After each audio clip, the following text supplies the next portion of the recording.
Good night, Sheila, she managed to smile back. She had forgotten for the moment that she was on the works bus. Surprising, really, when it was exceptionally noisy today, another consequence of it being Friday. There was a disjointed sing-song on the top deck and a heated argument about the comparative merits of Everton and Liverpool football teams being carried on downstairs where Violet sat. She didn't doubt that everyone on board was actively looking forward to the weekend, to the dances, the football, the shopping, or just a couple of days off work and some extra hours in bed. "Let's hope the weather stays this nice," Sheila said, as she stood and waited for the bus to stop. It was mid-April, 5:30, lovely and sunny, and unnaturally warm for the time of year. Too warm for the fire she had planned. Violet decided she would light it all the same. The windows of the bus were thick with condensation and the air full of cigarette smoke that had drifted down from upstairs. "Good night, Miss Duffy," said a different voice. A man this time, speaking in a silly falsetto. Violet didn't answer, just wondered why being Miss, rather than Mrs., made her the butt of so many jokes from the workers, always men. Unlike married women, spinsters of a certain age were regarded as figures of fun. She sank back into her earlier reverie, wondering about the letter, and only came to when the bus stopped by Marsh Lane Station, Bootle being its ultimate destination, and the passengers still remaining got off, herself amongst them. Violet sighed audibly, threw back her shoulders, and marched along Amber Street to the house where, 46 years ago, she had been born. "Dear Miss Duffy," the letter began, "I would respectfully advise you that, due to circumstances beyond our control, your position as Secretary to the Managing Director will be terminated as from today.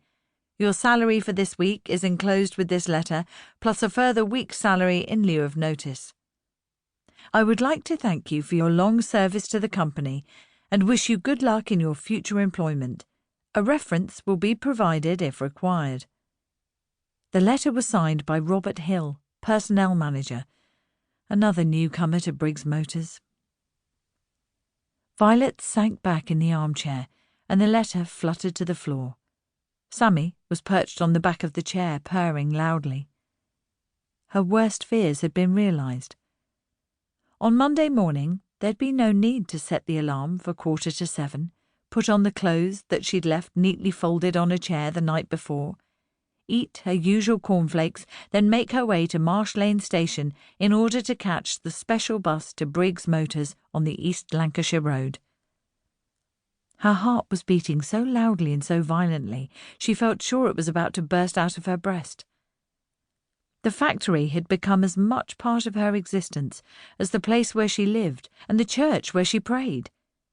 She couldn't visualize life without it. For a while, she wandered around the house, upstairs and down, opening drawers and looking in cupboards, without any idea why. Sammy followed her on her useless journey, rubbing himself against her legs. Apart from the unnecessary fire crackling in the grate, everywhere was unnaturally quiet. Even the Harrisons next door, who usually sounded as if they were chopping down trees, were strangely subdued, as if they'd heard about Violet's bad news and were being understanding for once. She looked out of the window of her bedroom. According to the alarm clock, it was past 8. The sinking sun was still shining, and the street was full of people, mainly women sitting on their steps and children playing. The men would have filled the pubs by now. Violet sighed. She was friendly with the neighbours, but had never made a habit of sitting outside. With her job gone, she felt lost and terribly alone, even more so than when Mam died. That at least was God's will, not an act of spite or an injustice.